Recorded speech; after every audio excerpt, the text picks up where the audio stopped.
যখন চা তৈরি করো তখন তোমাকে দেখতে না দারুণ মিষ্টি লাগে। সব সময় এরকমই থেকো। আমাদের দিনগুলো বেশ ভালোই কাটছিল। স্কুল শেষ করে আমি কলকাতা বিশ্ববিদ্যালয়ে চান্স পাই। ভালো একটা চাকুরির আশায় চলে গেলাম কলকাতায়। নিরুও দ্বিমত করেনি। সেও চেয়েছিল আমি ভালো একটা চাকুরি করে তারপর তাকে বিয়ে করি। এখন যেরকম ফোন আছে তখন তো আর ফোন ছিল না। আমরা মাঝে মধ্যেই চিঠি আদান প্রদান করতাম। পড়াশোনার চাপে 1 বছর গ্রামে আসতে পারিনি। 1 বছর পরে যখন বাড়িতে ফিরলাম, পথে আমার সাথে দেখা হয় রঘুর। রঘু আমার বাল্য বন্ধু, একসঙ্গেই পড়াশোনা করেছিলাম আমরা। রঘু আমাকে দেখেই বলল, আরে কি রে দোস্ত, কেমন আছিস? এই তো রে, ভালো। তারপর তোর কি খবর বল? আমি ভালো আছি। আচ্ছা দোস্ত, তুই কি নিরুর বিষয়ে কিছু শুনেছিস? আমি তো এখন নিদুর বাড়ি যাচ্ছি। 3 মাস থেকে অনেক চিঠি লিখেছি, কিন্তু সে চিঠির কোনো উত্তর দিচ্ছে না। আরে নিরুর তো বিয়ে হয়ে গেছে পাশের গ্রামের প্রধানের ওই পাগল ছেলেটার সাথে। আর কি কি বলছিস তুই? এই না না না, তুই ভুল কিছু শুনেছিস। আমি এক্ষুনি যাব নিদুর কাছে। আরে হরিশ, আমার কথা তো শোন। আরে দাঁড়া হরিশ, দাঁড়া, আমার কথাটা শোন। রঘুর কথা শুনে আমার মাথায় যেন আকাশ ভেঙে পড়ল। আমার নিঃশ্বাস যেন বন্ধ হয়ে আসছিল।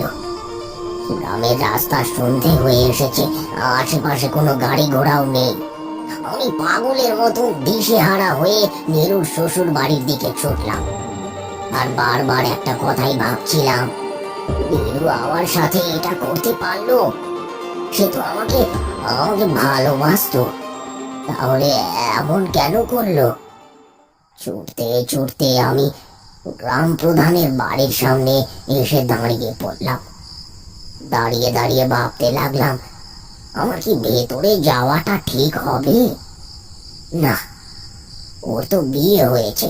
এখন যদি আমার কারণে আমার শ্বশুর বাড়িতে কোনো গন্ডগোল বাঁধে, অনেক ভেবে আমি সিদ্ধান্ত নেই ফিরে যাব। আর ঠিক সেই সময় আমি দেখি গ্রাম প্রধানের বাড়ির দরজাটি আপনা আপনি খুলে গেল, আর বাড়ির ভেতর থেকে ভেসে আসছিল একটা একটা অতি পরিচিত কণ্ঠের আর্তনাদ।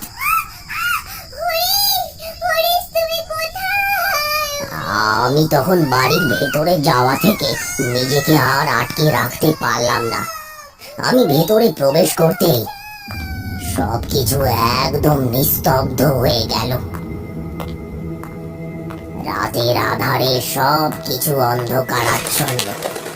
বাড়িতে কোনো আলো নেই, কোনো আওয়াজও নেই। আমার পায়ের আওয়াজটাই যেন বারবার আমার কানে এসে বাজছিল।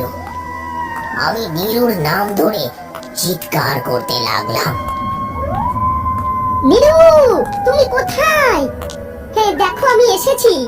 তুমি ভয় পেও না, বেরিয়ে এসো, আমি তোমাকে নিতে এসেছি নিরু। আমার চিৎকারে এই ভয়ঙ্কর পরিবেশটার কোনো উন্নতি হলো না।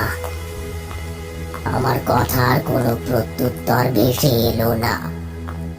বাড়িটা দেখে মনে হচ্ছিল অনেক দিন ধরে বাড়িটা কেউ পরিষ্কার করেনি। আমি চারিদিক ভালো করে দেখছিলাম আর নীরুকে খুঁজছিলাম। হঠাৎ করে আমার সামনে এলোমেলো চুলে আর ছেঁড়া কাপড়ে একটা পাগল এসে দাঁড়ালো।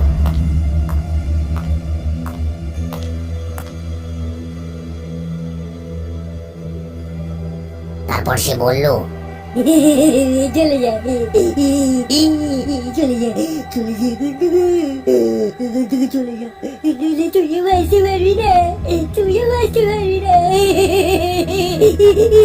হঠাৎ এমন কিছুর জন্য আমি একদমই প্রস্তুত ছিলাম না।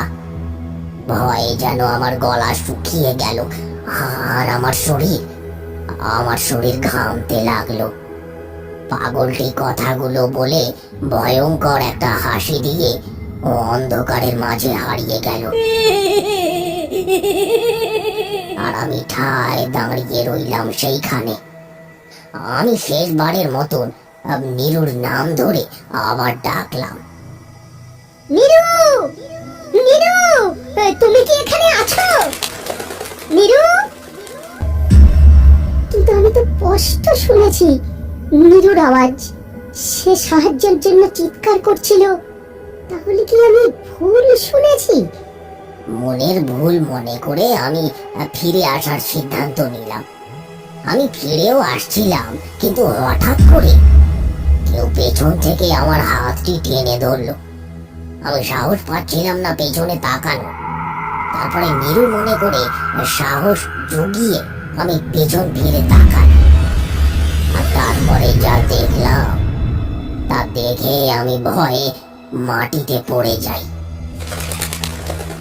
নিরু, তুমি? তোমার এই কি অবস্থা? তোমার এই অবস্থা কে করেছে? বলবো হরিশ, আজ তোমাকে সব বলবো। তোমাকে সব বলবো বলেই তো তোমার পথ চেয়ে বসেছিলাম এতদিন।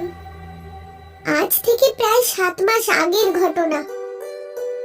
আমি সেদিন পোস্ট অফিস থেকে তোমার চিঠি নিয়ে বাড়ি ফিরছিলাম।